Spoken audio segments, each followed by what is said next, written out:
Next up on the modification list is the GT2RS. We are going to be installing a JCR titanium exhaust along with the Sport Cats.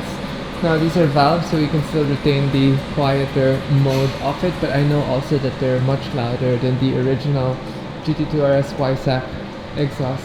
So I'm just going to bring it forward real quick.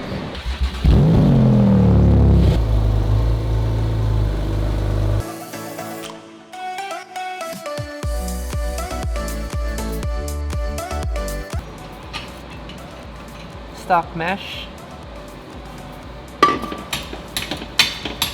Sport Cats.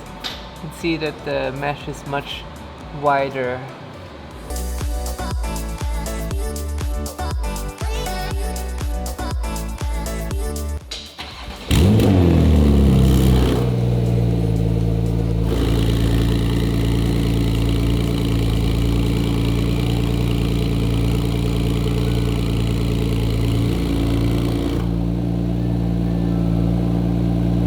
Sounds so good. It's nice and loud. I can't wait to hear it under load.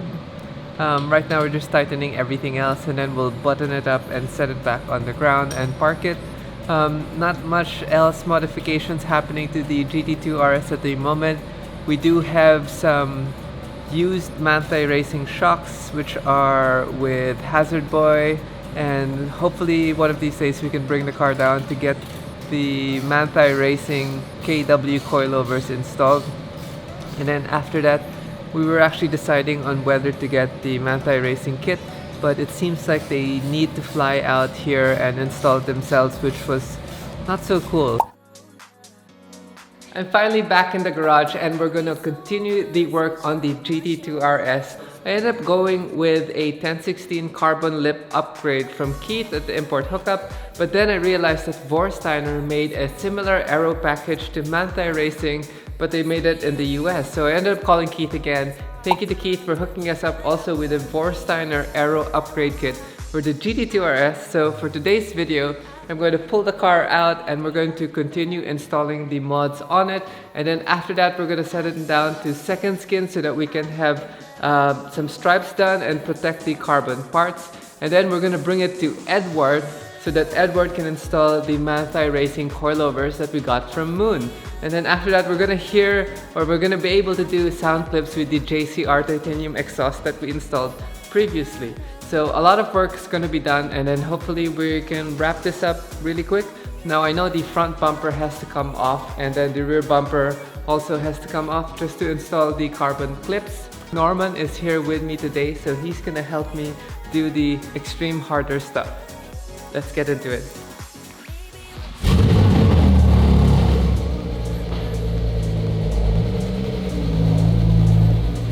So the carbon upgrades that we got are basically the parts of the car that were not in carbon yet.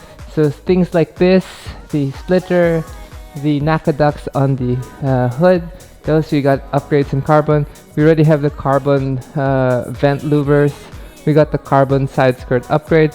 We already have the carbon intake here. And then we got a taller spoiler and I guess a different Aero spoiler. And then we got the lower carbon lip over there. Now Vorsteiner makes their own diffuser, which is sitting over there. So we're gonna basically add a diffuser underneath as well. We also have this little gurney flap. The gurney flap adds on to the lip over here, I think just with double tape. And then that's going to give us a little more downforce. Now we will send the car to second skin so that we can wrap the carbon parts and also put back the Porsche livery on the wing.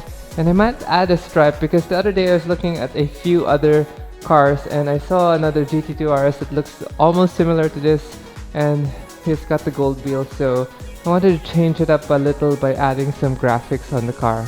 I totally forgot, I also have this DSC controller which is supposed to improve the ride for the suspension, so we're gonna try to install that as well today.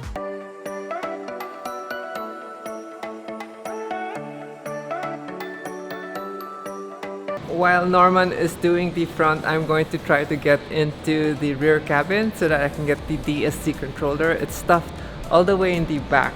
If you want to do this the proper way, you're going to remove the battery, remove the seat so that you can squeeze through to lift the carpet on the back deck. The DSC controller is right there in the middle of the back deck. Thank God I'm pretty slim, so I'm just going to wiggle my way through here and basically access the DSC controller from there.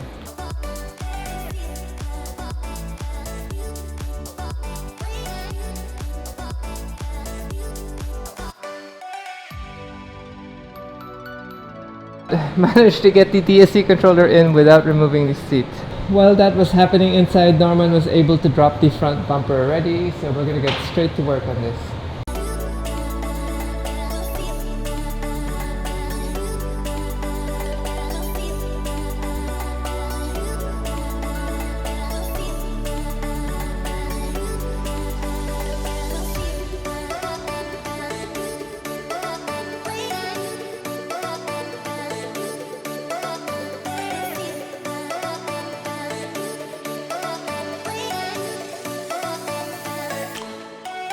.3M tape is one of the hardest things to remove from a car body.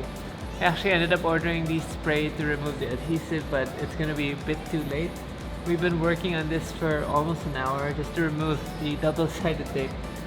You can spray it down with like a WD-40 to soak it up and then heat gun it to make it softer, but you still have to put in the labor of scraping everything.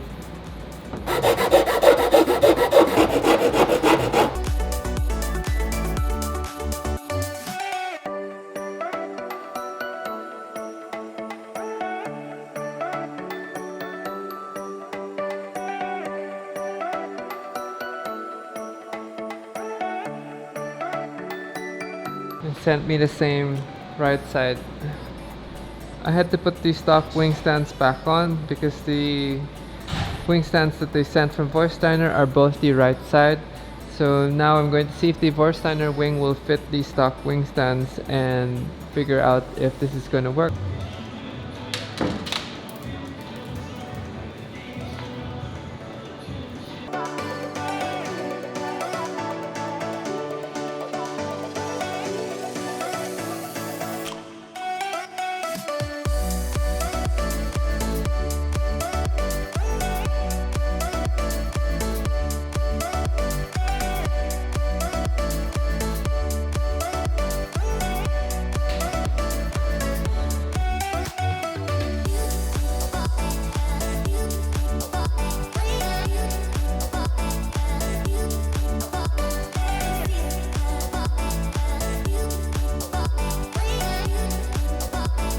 Norman ended up finishing the GT2RS last night. The car looks so aggressive, it looks so good. The combination of the 1016 carbon along with the Vorsteiner carbon along with the car makes it so menacing. I can't wait to track this car. But first, we are going to truck the car down to Archie so that he can wrap all the carbon parts. I'm so sad that the wing risers aren't complete because now the wing risers are just the standard ones. The Vorsteiner wing risers actually bring it up another 2 inches if I'm not mistaken. So we're going to also design a livery for this car. But for now, definitely we're not going to be able to drive it just yet because I don't want to chip the carbon because the carbon is super exposed to the rear tire and for sure it's going to nick the rear diffuser. Now the rear diffuser is a very interesting piece because it connects to the stock diffuser underneath and sort of like continues the vanes. So I don't know if you can see it over there.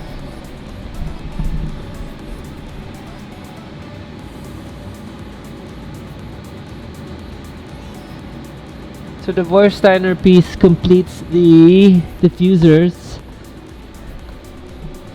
and sort of lines up with the current diffuser. It really now looks like a super fast car. The vents, the rear piece was a bit hard to install for the 1016 Industries lower valence because we had to do a lot of grinding to install these screens back and get the fitment right. I had issues also with the ducktail for the Vorsteiner. It kept popping up, so we had to grind and shave down a little of the sides and a little of the lip on the inside so that the thing would sit flat. But other than that, I think everything was relatively easy to install. Norman did most of the hard work. I did a lot of the cosmetic work. These side blades look so good. They're actually protruded out a little more than the standard blades, giving a little more downforce in this area. Also, I think there's a little way to channel the air. And if you see, we have this little winglet over here which looks pretty cool. Now that was originally carbon fiber already, that was originally carbon fiber, this was originally carbon fiber, but we ended up getting the carbon Nakaducks from 1016 Industries. In front we got the 1016 Industries cover for the signal light and the intake grill. It doesn't reach the plastic part here. I don't know if my double tape accidentally bit on before I could push everything in, but there's a little gap here. I don't mind it that much because only if you know, you'll see it. The canards for the Vorsteiner kit looks super good. The front lip looks amazing. I had to take out the logo because the logo was sort of askewed, and anyway, we're gonna wrap it and I can put the logo back later on.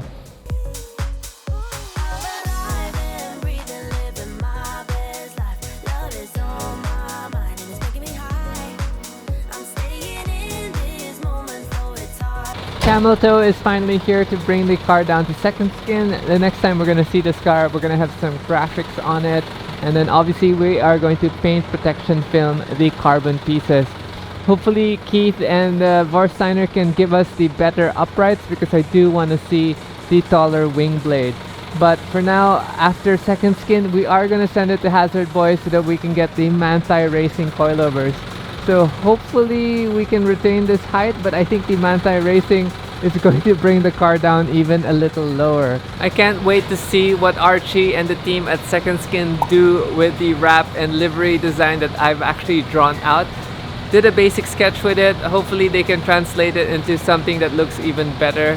I am going with a color that's going to match the future wheels of this car, so hopefully everything will work out properly and the car will look good. And just like that, I'm going to end the vlog here. I hope you guys enjoyed the short modification content on the GT2RS. And the next time we're going to cash a car is when we get it back from Second Skin, hopefully with some graphics and with some paint protection film. Anyway, if you guys like this vlog, please leave me a like down below. I will see you guys again in the next video.